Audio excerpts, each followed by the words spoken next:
जय जगन्नाथ स्वागत करुचे ट्रेंडिंग न्यूज चैनल को जोटि कि आपण माने केवल सत आ बड़ लेटेस्ट अपडेट पाई परिबे। आज सबुठार बड़ लेटेस्ट अपडेट है एबे किसी लेटेस्ट अपडेट आसुची बंगोपसागर रे आ अरब सागर रे दुईटी लघुचाप को लेकिन तो आसंता काली पाखर वर्षार परिमाण वृद्धि पाइब। किछि जिला मानकर प्रबल वर्षार संभावना अधिक अच्छी सहित वर्षा एमती 30 तारिख पर्यंत लागिक रही यथेष्ट अधिक संभावना अच्छी। आम ओडिशा रे आसंता काली ठारू वर्षा आरंभ हो परवर्ती 2 दिन पर वर्षार परिमाण आहरी अधिक मात्रा वृद्धि पाइब।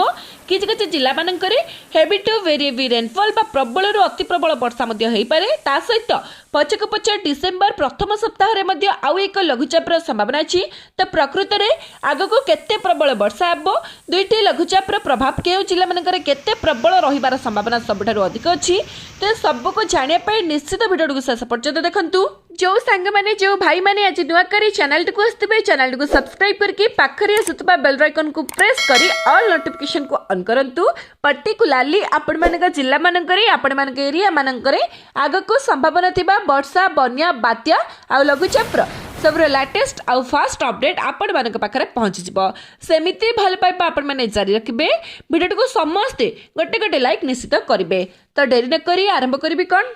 तो एबे जे किछि लेटेस्ट अपडेट आसुची आम आईएमडी आम भारतीय पाणीपाग विज्ञान केन्द्र तरफ आम आंचलिक पाणीपाग विज्ञान केन्द्र भुवनेश्वर तरफ कि बंगोपसागर रे एवं अरब सागर रे आज दुईटी लघुचाप क्षेत्र सृष्टि होइछि जाकि धीरे धीरे अधिक घनीभूत होइकि ताहा आसंता 24 रु 48 घंटा मध्य एक वेलमार्क लो प्रेशर एक स्पष्ट दृश्य लघुचाप परिणत होबार यथेष्ट संभावना रही। तामाने लघुचापटी अधिक घनीभूत होइकि पश्चिम उत्तर पश्चिम दिग देकी गति करिवो आउ एहा मध्य आसंता 30 तारिख रे लैंडफॉल करिजिवो।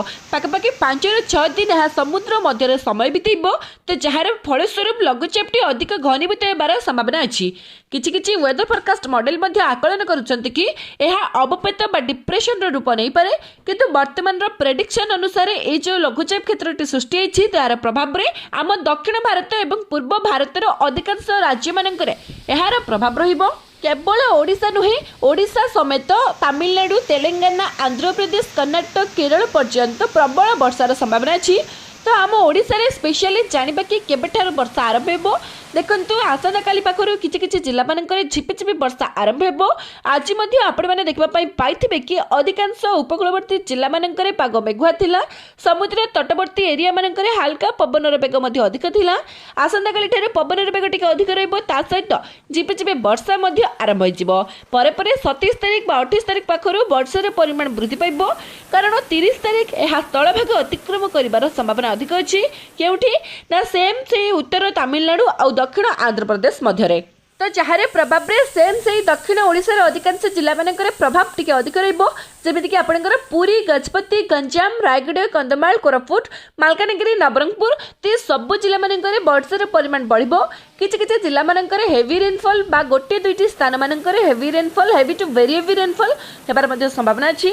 28 तारिख 29 तारिख सेमिति उत्तर उपकूल ओडिशार अधिकांश जिला मानकर आपणकर जेमिति मयूरभंज बालेश्वर भद्रक जाजपुर केन्द्रापड़ा जगतसिंहपुर कटक खोर्धा ये सब जिला मानकर पाग मेघुआ रहा सहित हल्का झिपिझिपि वर्षा हो पारे। सहित जो आभ्यंतरीण जिला गुड़िक अच्छी तो से सब जिला गुड़िक आपंकर हूँ सुंदरगढ़ केन्दुझर झारसुगुड़ा।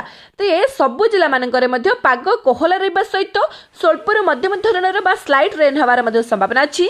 तो पछकू आउ एक लघुचाप जो सृष्टि होगा जाऊँगी सेम से थाईलैंड उपकूल आउ यह पश्चिम उत्तर पश्चिम दिग देखी गति कर। तो आगक वर्षार प्रभाव अधिक रहिबो।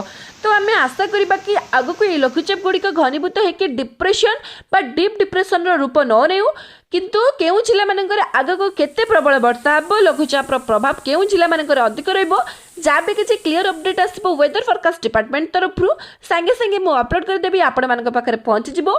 सेथिपाई आम चैनल सहित निहाती जड़ित होइक रुहंतु। वीडियो भल लगी समस्त पाखक शेयर करने सहित समस्त को सचेतन निश्चित करंतु। शेष पर्यंत वीडियो देखिबारु आपण समस्त को पुणी थे हृदय सहित बहुत बहुत धन्यवाद। जय श्री जगन्नाथ, वंदे मातरम।